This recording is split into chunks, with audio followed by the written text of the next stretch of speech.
시간 가지겠습니다. 참 오늘은 부활주일이고 또 맞닥뜨려진 이 내용이 또 마침 요한복음 8장 21절에서 30절 예수님의 본질에 대하여서 즉 하나님의 본질 그렇게 이제 볼 수 있는 내용과 함께 맞닥뜨려진 것 같아요.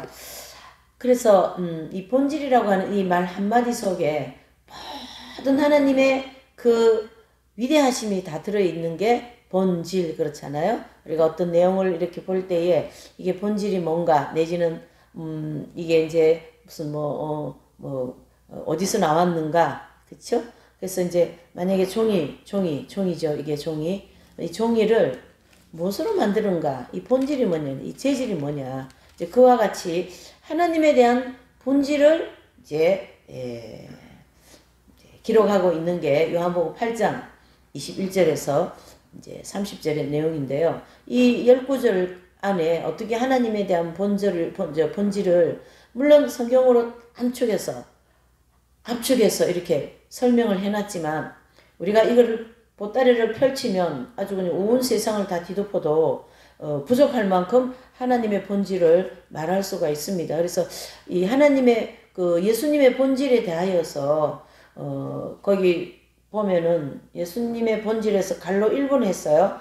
갈로 2번 나올 것이고 갈로 3번이 나올 것입니다. 결과적으로 하나님의 그 본질을 우리가 조금 폭넓게 좀 더 깊게 이제 좀 종합적으로 이제 그렇게 살펴볼 건데요. 오늘은 이제 21절에서 30절의 내용인데 이 하나님의 본질 그러면 그냥 딱 한마디로 성경적인 단어로 하면 창조주 그렇죠?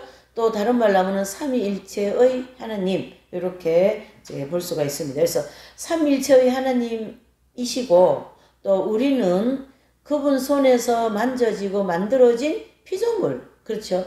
그래서 주인의 손에 달려있는 사람들이다 피조물이죠.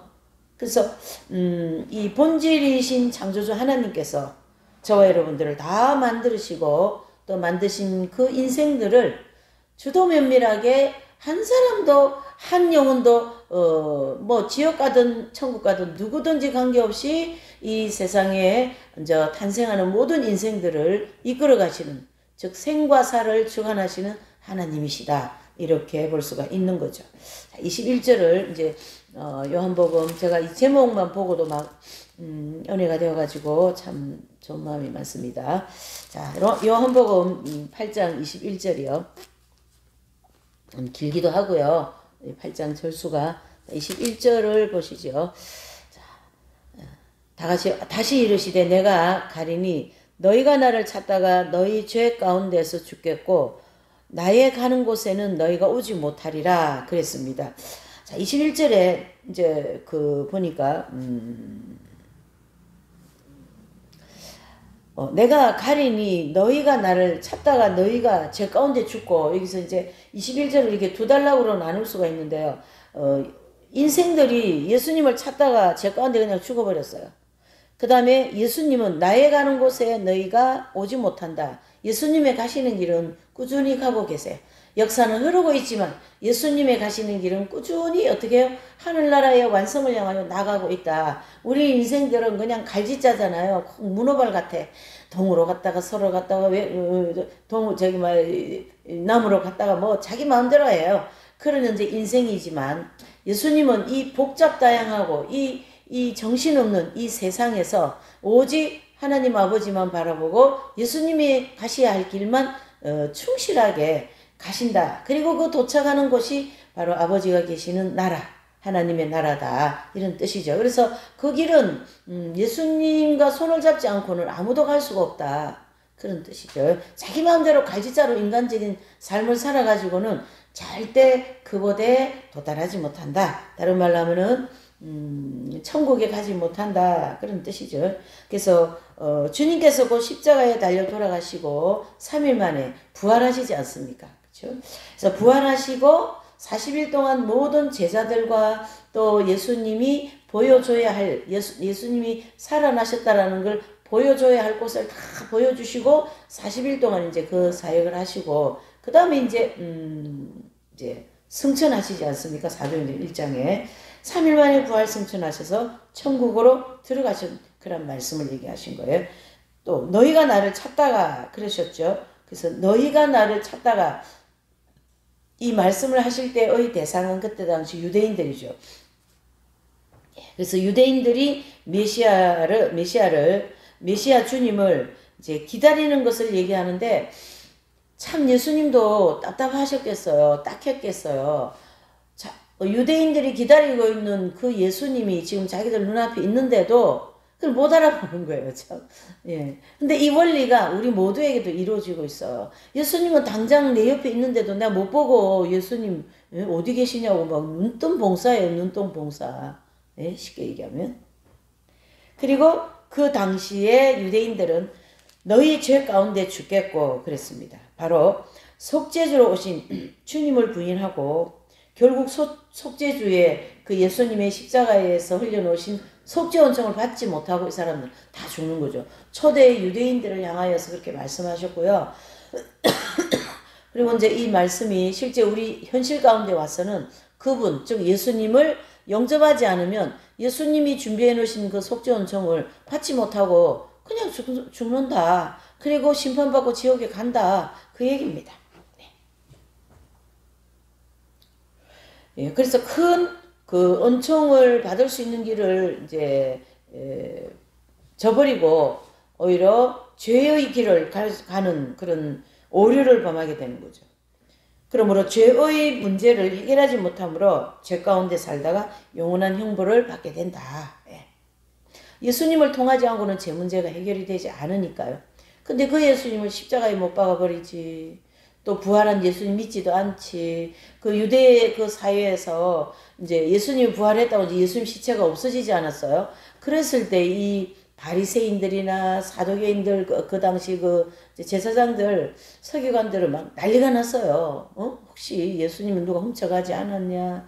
뭐 하여튼 그래서 돌문을 이렇게 만들어서 이렇게 닫아놨어요. 그러니까 인간의 생각이 이렇게 어리석다는 얘기죠.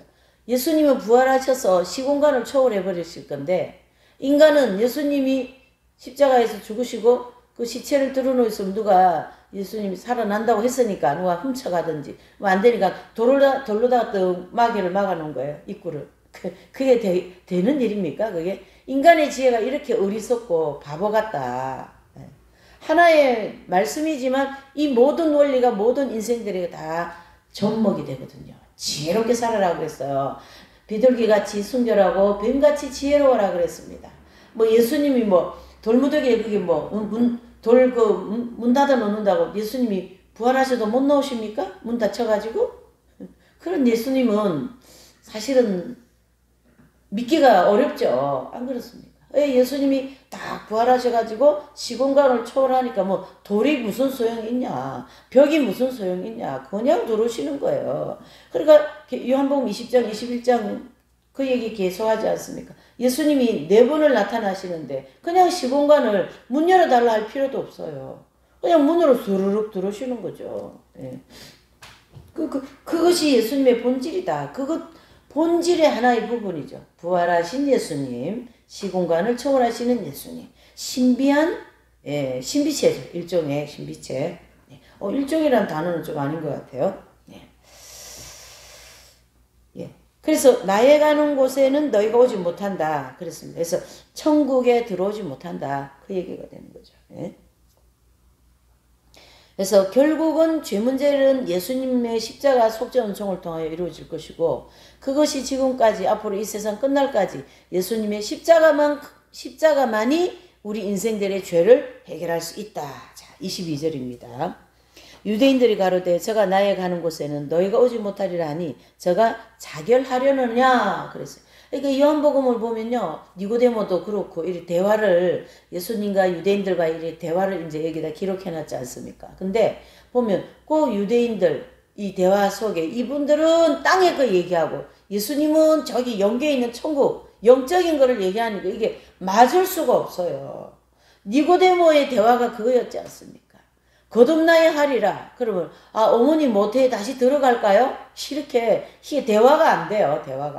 대화가 안 되니까 결국은 예수님을 못 알아보고 십자가에 죽이는 엄청난 이제 실수를 하게 되죠. 그래서 예수님에 대해서 굉장히 오해를 많이 합니다. 그래서 곡해하신 예수님. 그렇죠? 오해하지 마라. 그러니까 겸손하고 말씀을 들을 기가 있으면 그게 들어오는데 안 겸손한 거예요. 우리가 율법의 선생이고 율법의 검이 없고 말이죠. 서기관 제사장들이야. 이렇게 되니까 그 겸손하게 오신 예수님이 눈에 들어오지도 않는 거죠. 자, 23절을 보실게요. 예수께서 가라사대 너희는 아래에서 났고 나는 어떻게 해요? 위에서 났으며 너희는 이 세상에 속하였고 나는 이 세상에 속하지 아니하였느니라. 분명하게 23절에 말씀하시는데요. 조금 참고로다가 20장 가셔가지고 요한복음 20장 한번 찾아보실게요. 20장 가셔가지고 17절에 보면 예수님께서 이제 부활하시고 네 번째 나타나신 때에 네 번째가 아니죠. 첫 번째 나타나셨을 때 막달라 마리아에게 나타나셨을 때 이런 말씀이 있습니다. 17절에 예수께서 이르시되 나를 만지지 말라. 내가 아직 아버지께로 올라가지 못하였노라. 너는 내 형제들에게 가서 이제 마리아에게 그 제자들에게 가서 이르되 내가는 이제 예수님입니다. 내가 내 아버지 곧 너희 아버지.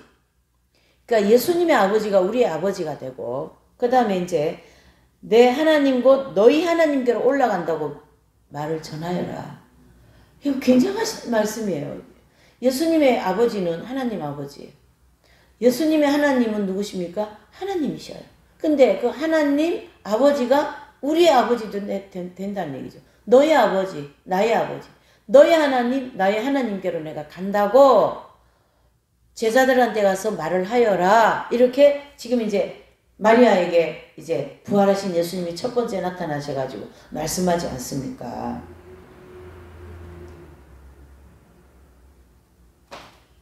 그러니까 오늘 이 8장에서도 결과적으로 22절에 보면 예수님은 위에서 나신 분이고 우리 인간은 인간에게서 났는데 여기서 정말로 중요한 게 있어요. 그냥 예수님은 하나님 아들이시니까 이 땅에 오셨지 이렇게 생각하시는 것보다도 예수님은 위에서 나셨다라는 그 의미가 더 정확한 게 있어요. 바로 예수님은 성령으로 잉태하신 거거든요. 성령으로. 우리는 어떻습니까? 인간의 관계를 통하여 원죄를 가지고 태어났지만 예수님은 인간관계와 전혀 관계없이 땅에서 진짜 말 그대로 뚝 떨어지신 거나 마찬가지예요. 그래서 성령을 통하여서 예수님께서 성모 마리아님의 배를 통해서 이 땅에 거룩하게 오신 분이죠. 그러니까 형상은 우리 사람들하고 같은 형상을 가지고 계시지만 예수님의 속성은 본질은 하나님이시라는 거죠. 이해가 되십니까? 이렇게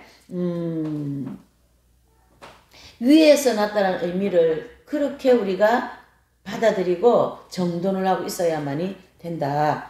또 우리는 세상에 속하였고 나는 이 세상에 속하지 않았어요. 자, 예수님은 속성 자체가 거룩이시고 또 하나님이신데 어떻게 이 세상에 속해지겠습니까? 속할 수가 없는 거죠. 자, 우리는 어떻습니까? 세상에 죄를 가지고 나왔습니다. 원죄라고 하는 죄를 가지고 이 땅에 왔기 때문에 이 정욕, 타락한 정욕이 자기중심적이지 않습니까? 내 힘대로 살아야 되지 않습니까? 내 방법대로 가야 되지 않습니까? 그래서 하나님은 그 사람을 힘을 빼는 과정이 바로 광야 40년 과정입니다. 선교도 내 힘, 목회도 내 힘, 뭐 교제도 내 힘, 뭘 해도 다 내 힘으로 하는 거예요. 돈을 벌어도 다 내 힘으로 했을 때 내가 했지 않냐, 내가 교회 짓지 않냐, 내가가 들어가면 아직 깡깡 멀었어요. 내가가 나오려고 하다가 쏙 들어가고 그리고 아예 내 속에 내가가 없을 때 그때 거룩한 견지 들어가는 거예요. 예. 그래서 그 잔노 기용 부인 그분 책에 보면 그전에는 자신이 일어날 때 자신이 그 의지가 반드시 거기 들어갔다는 얘기예요. 근데 그 할례, 영적 할례를 받고 난 다음에는 무슨 일을 할 때에 내 의지가 들어가지 않았다. 이런 고백을 해주고 있어요. 바로 자신의 의지에서 나오는 모든 힘을 다 빼버리고 완전히 제로를 만들고 난 다음에 하나님의 능력을 부어주신 것이 하빌의 경주에 들어가는 것이라 볼 수가 있는 거죠.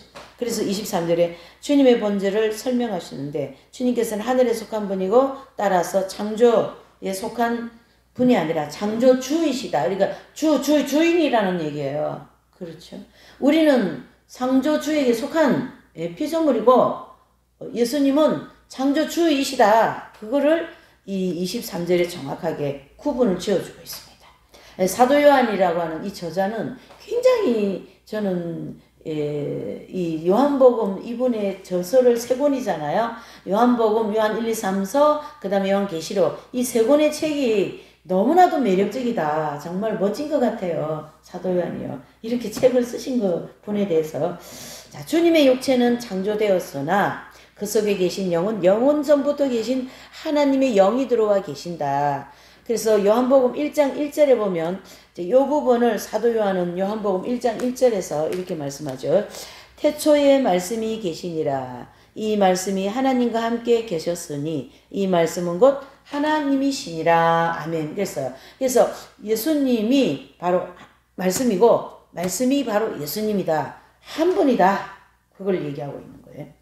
우리는 땅에 속한 존재이다. 즉 창조물이라는 거예요. 따라서 주님과 본질적인 차이가 있다.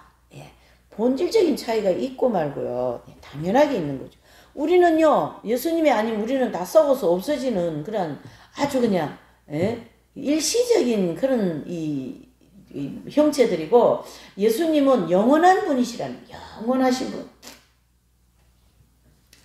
참 뭐 차이점을 얘기하려면은 얘기하기가 참 어렵지만 그래도 이제 이 본문을 중심으로 우리와 하나님의 본질과는 구분해서 정리를 하고 또 공부를 해서 머릿속에 그분에 대한 정확한 인식을 가지고 있어야 된다. 이렇게 보는 거죠. 24절 이러므로 내가 너희에게 말하기를 너희가 너희 죄 가운데서 죽으리라 하였노라. 너희가 만일 내가 그인 줄 믿지 아니하면 너희 죄 가운데서 죽으리라. 아멘. 그래서 인류에게 가장 축복이 뭐냐면은요.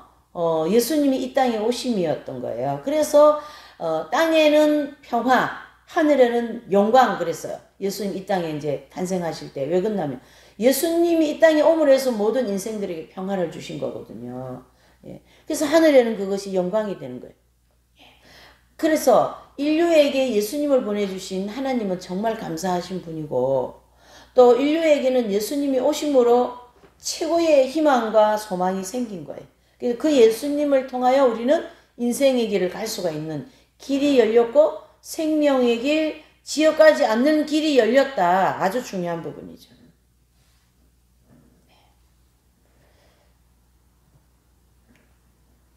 그래서 주님을 믿음으로 죄의 문제를 해결하는 은총을 받아서 의로워질 수 있다. 우리가 예수님의 이름으로 의로워지는 거거든요. 내 의지로 의로워질 수가 없습니다. 예수님의 이름으로 의로워질 수 있다. 그 말씀을 해주고 있는 거죠. 예. 그러니까 결국 예수님을 통하여 모든 것이 이루어집니다. 예수님을 통하지 않는 이상에는 아무것도 안 됩니다. 그러니까 우리 신앙이 이제는 어떤 신앙이 되어야 되냐면 예수님과 함께 가는 신앙, 예수님이 내 인생을 살아주시는 신앙, 예? 그게 믿음이잖아요. 예. 그러니까 그 도마가 정말 예수님을 뺀질뺀질하게 안 믿어진 거예요. 부활 이후에도. 그러니까 결국은 예수님이 이제 두 번째 나타나셔갖고 도마에게 창자국과 손의 못자국을 만져보게 해서 믿음을 가지게 하잖아요. 그랬을 때에 이제 누굽니까? 예수님께서 그 도마에게 책망을 하시죠. 보고 믿는 자가 되지 말고 보지 않고 믿는 자에게 더 복이 있다. 이러한 명언을 착 날린 거죠. 자, 25절입니다. 저희가 말하되 내가 누구냐? 예수께서 가라사대 나는 처음부터 너희에게 말하여 온 자니라. 아멘. 그랬어요. 자, 유대인들의 이 주님에 대한 질문을 던졌을 때에 예수님의 예수님의 대답은 정말로 명쾌하고 아주 그냥 담백하죠. 어떻게 해요? 에, 어떻게 해요? 그러니까 내가 누구냐? 예수께서가 나는 처음부터 너희에게 말하여 온 자다. 예수님이 이 땅에 오실 때 또는 예수님이 그 광야에 이제 30년 3년의 그 공생의 동안에 수많은 사건과 일과 어떤 그런 치유의 역사를 통하여 말씀을 통하여서 예수님을 메시아 하나님의 아들이라는 걸 이미 말씀을 다 해줬어요. 하나님의 아들이 아니면 그 기적이 그러한 기적이 나타날 수 없고 하나님의 아들이 아니면은 무리를 걸어올 수가 없었고 하나님의 아들이 아니었다면은 500년의 기적이나 이러한 그런 눈동사 눈을 뜨고 혀가 묶인 자는 혀가 풀리고 귀신 들린 자는 귀신을 쫓아내주고 말이죠. 배고픈 자에게 또 문둥이 환자에게 치유가 되게 하시고 그 예수님 그 제자 중에 나병 환자가 있어요. 그분 치유되어 가지고 예수님 만난 거거든요. 이렇게 그렇게 이제 그 예수님에 대하여서 그러니까 이 땅에서 할 수 없는 일을 예수님 오셔서 다 해주시면서 하나님 나라를 보여주고 나는 메시아다는 걸 보여줬다. 이미 말하지 않았냐. 그 얘기를 한 거예요. 처음부터 올 때부터. 자, 26절 내가 너희를 대하여 말하고 판단할 것이 많으나 나를 보내신 이가 참되시네. 내가 그에게 들은 그것을 세상에게 말하노라 하시되 그랬어요. 그러니까 여기 보면 내가 너희에 대하여 말하고 판단할 것은 많으나 나를 보내신 이가 누구셔요? 하나님 아버지예요. 그래서 요한복음의 특징을 이렇게 자세히 읽어보면 계속 하나님 아버지와 예수님과 그 관계를 계속 어떻게 아버지 관계, 하나님 관계로 따로 얘기하셔요. 내가 하나님이다 이 얘기는 안 하셔요. 나는 하나님의 아들이다. 아버지 위에 계신다. 하나님 위에 계신다. 그 얘기거든요. 그러면서도 또 세 분, 삼위일체의 또 하나님 한 분이시고 이렇게 신비체로 되어 있다. 인간의 머리로서는 이거를 도저히 이렇게 가늠하기가 어렵습니다. 예수님에 대해서. 예수님에 대해서 어떻게 가늠합니까? 만약에 예수님에 대해서 가늠했다면 그 사람은 좀 이상한 사람이에요. 이단 내지는 또 이상한 거 어디서 만들어가지고 와가지고 내가 예수님이다는 둥 내가 예수님 알고 있다는 둥 이런 거 이상한 거 얘기하면은 곤란하죠. 상당히 곤란합니다. 주님은 오심으로부터 예수님 자신은 하나님의 아들이라는 걸 계속 보여주고 들려주고 해줬다. 그 얘기죠. 자, 26절입니다. 내가 너희를 대하여 말하고 판단할 것이 많으나 27절 저희는 아버지를 가리켜 말씀하신 줄을 깨닫지 못하더라. 그렇죠. 깨닫지 못하는 거죠. 27절에. 그러니까 유대인들은 주님을 보내신 분이 그들이 믿는 하나님 아버지를 가리켜 말씀하는 것을 잘 몰라요. 자, 여기 모른다라는 얘기가 계속 나오는데 우리가 오늘날 신앙생활에 있어서 우리가 많이 안다고 생각하십니까? 많이 안다고 생각하면 좀 큰 착각이라고 보시면 되겠습니다. 왜 그런다면 큰 착각이 뭐냐면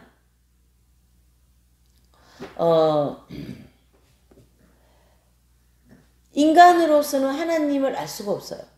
예수님이 우리에게 가르쳐주지 않는 이상은 하나님 알 수가 없어요. 그렇죠? 그러니까 예수님을 모를 수밖에 없어요. 제가 한 번씩은 유대인들을 생각을 해봅니다. 한 번씩. 정말 왜 예수님 몰랐지? 그렇게 생각하는데 유대인들은 모를 수밖에 없어요. 예수님에 대해서 아직까지 성령도 안 오시고 또 구약을 달달 외기는 외지만 문자적으로만 외고 했기 때문에 그 예수님을 그렇게 진솔하게 알기가 어렵습니다. 그래서 마음은 이렇게 높아가 있죠. 머리에 막 그냥 율법에 대한 근거는 엄청 많죠. 그러니까 예수님은 굉장히 율법에 벗어나는 사람 같고 또 막 굉장히 거룩하게 이렇게 보이는데 별로 그렇게 보이지도 않고 죄인의 집에 맨날 가서 식사하신다 그러고 나병 환자들 손으로 만지고 말이죠. 막 이게 유대인들 내지는 제사장들 바리새인들이 질색하는 걸 예수님이 다 하셨어요. 그러니까 예수님을 가까이 하고 싶지도 않고 또 모르기도 하고 알 수가 없는 거죠. 그래서 바리새인적인 신앙생활이 굉장히 무섭다는 거예요. 정말 예수님 알맹이는 쏙 빼놓고 껍데기 신앙생활 한다는 얘기예요. 이게 오늘날 우리에게 그대로 적용되고 있습니다, 여러분. 뭐 다른 데서 초대교회는 뭐 그랬고 중세는 그랬고 그런 거 없습니다. 오늘 나에게 이 원리가 적용된다. 28절이요. 이에 예수께서 가라사대 너희는 인자를 든 후에 내가 그인 줄을 알고 또 내가 스스로 아무것도 하지 아니하고 오직 아버지께서 가르치신 대로 이런 것을 말하는 줄도 알리라. 또 28절에도 예수님께서 아버지라는 말씀을 또 하고 계세요. 자, 아버지가 하라는 대로 하시는 거예요.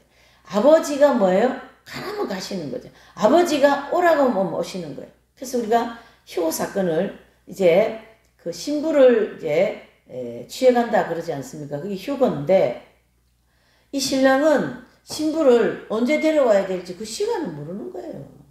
오직 아버지만 아시는 거예요. 이 재림의 시간을. 그거까지도. 그러니까 예수님은 아버지가 가서 신부를 데리고 와라 할 때 데리고 오지. 그건 바로 지금의 우리가 이 성경으로 얘기하면 이제 가서 휴고 사건을 일으켜서 신부들 너를 가장 많이 닮은 가장 이 땅에서 익은 열매가 체험되어진 그러한 사람들을 데리고 와라. 그분들이 바로 예수님의 신부들이니까요. 그분들을 데리고 오는 게 바로 휴고 사건이거든요. 그러니까 아무도 모르는 거예요. 정말로 모릅니다. 이것은.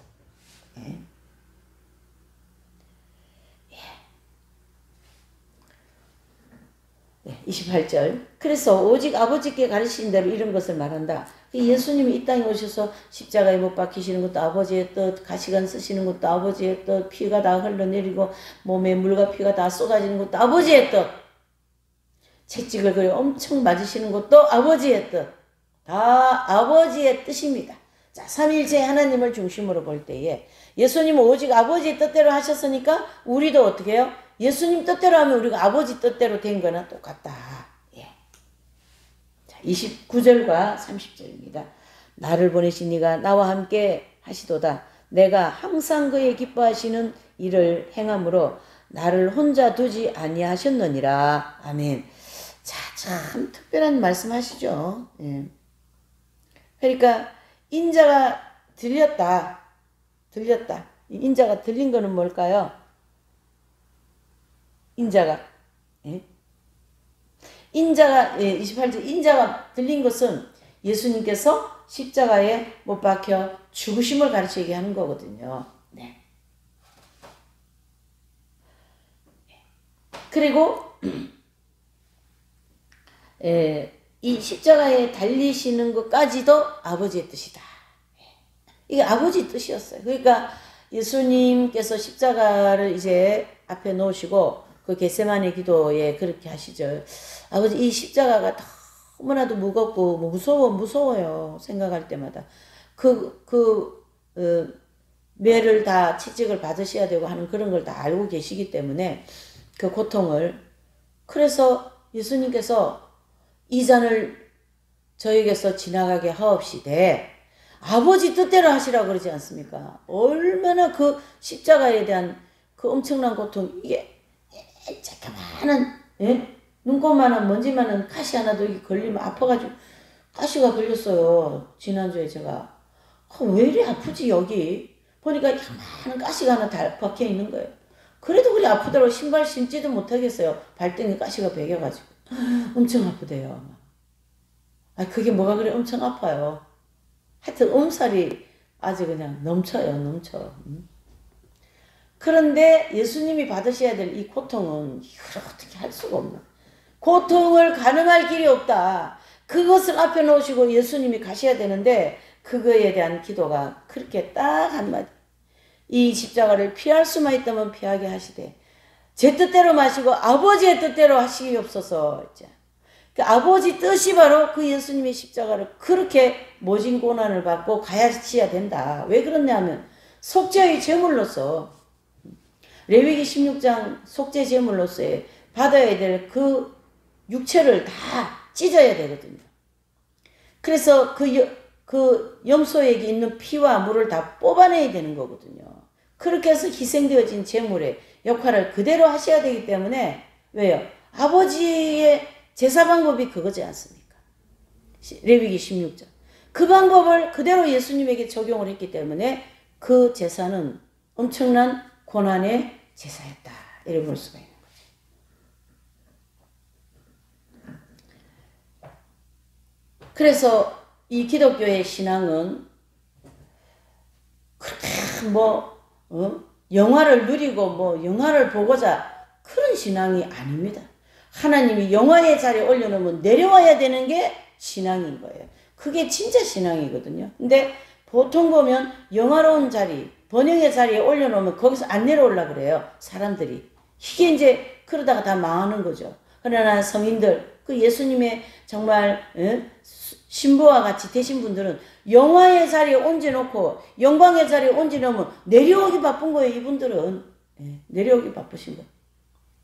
그러니까 그 프린시스 성자 같으신 분도 그 예수님의 고난에 동참하시려고 하시면서 오상을 받게 되고, 그렇죠? 그 오상을 받는 그 고통을 통하여 더 빛이 나버리는 거예요. 이게 역설적인 기독교의 신앙입니다. 그래 기독교 신앙은 영화로운 자리에 우리를 만약에 하나님이 큰 교회라든가 세상에 그 사람을 탁 떨쳐내가지고 말이죠. 엄청 영화로운 자리에 앉혀놓죠. 그럼 내려오는 그 사람이 진짜 신앙이고 그래 이거는 내 자리야 이렇게 하고 있다가 나중에 적구시도도 되고 가라지도 되고 그쵸? 가짜가 되는 거죠. 그래서 저렇게 가짜들이 많이 나와 있어요. 그런 거 추구하다가서리. 이 십자가 이 기독교는 그렇게 번영을 누리고 영화를 누리는 그런 종교가 아닙니다. 쉽게 종교라는 단어를 했지만 왜 그러냐면 구원의 길이기 때문에 이 구원의 길이라는 것은 그렇죠? 구원이라는 것은 믿음으로 구원받는다 하지만 그 믿음이라고 하는 보따리를 풀어놓으면 그 안에 광야 40년이 들어있어요. 그래서 초기의 믿음, 그러니까 좀 성장론으로 이 믿음을 표현을 하자면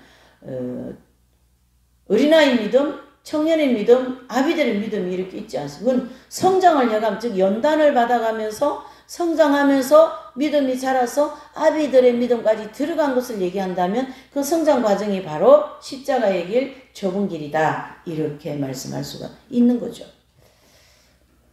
그러니까 참 지금의 같은 오늘날과 같은 이 신앙은 정말로 뭔가 모르게 정말 어떻습니까? 정말 편안하고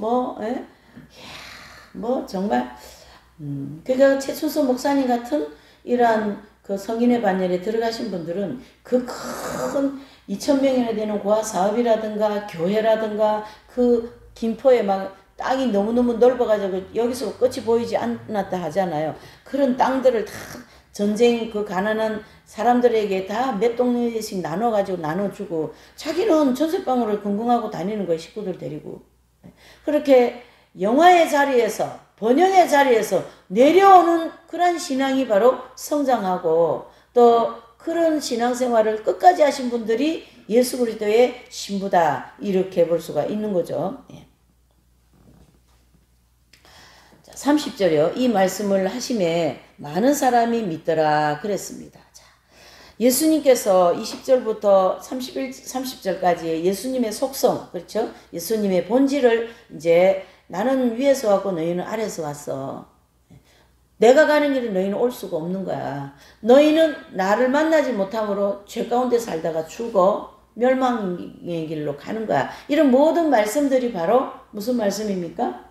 하나님 나라에 대한 말씀이고 예수님을 따라와야만이 예수님의 길을 걸어야만이 구원이 있다. 그 얘기를 할 때에 사람들이 그 말을 믿더라 이렇게 얘기합니다. 그래서 믿은 사람들이 다 예수님이 이제 구원받은 거죠. 그 당시에도 유대인들, 제사장들, 서기관들, 바리새인들이 예수님을 어렵게 했는데요. 요 세 분류, 크게 세 분류인 사람들이 제일 율법을 잘 알고 율법을 달달 외고 또 뭡니까? 이 율법대로 그냥 이 손목에다가 그 하나님 말씀을 다 이게 묶고 그 다음에 미간에 이렇게 걸고 그쵸? 예. 그 신명기 말씀 그대로 해놓은 거예요. 예. 옷을 달고, 그 지금도 유대인들 보면요, 끄트머리 요런데, 뭐지, 덜렁덜렁 옷을 같은 게 있어요. 그거 달고 다니는 거예요. 그거 똑같이, 율법에서 얘기하면 그대로 똑같이. 예. 자, 이렇게 해서, 이제 그 예수님의 본질에 대하여서, 이제 첫 번째로는 창조주이시고, 그 다음에 삼위일체이시고, 또 예수님은 하나님의 아들로서 이 땅에 오셔가 하나님 아버지의 뜻대로만 하신 거예요. 그분의 아버지가 하나님이 내 하나님이요, 너희 하나님이다. 내 아버지가 내 아버지고 너희 아버지가 된다. 그러니까 예수님을 중심으로 우리가 하나님께 연결이 되는 그러한 내용들을 계속 이 요한복음에서는 해주고 있습니다. 이렇게 해서 그 예수님에 대한 본질을 오늘은 조금 이렇게 요한복음에 나온 요 10절에 대한 내용만 좀 했다면, 다음 주는요, 하나님의 그 본질에 대한, 즉, 속성을 조금 더 폭넓게, 성경에는 굉장히 말씀 많이 하고 있거든요. 그런 부분들을 조금 이제 성경 중심으로 한 번 더 살펴보게 될 것 같습니다. 자, 기도합니다. 하나님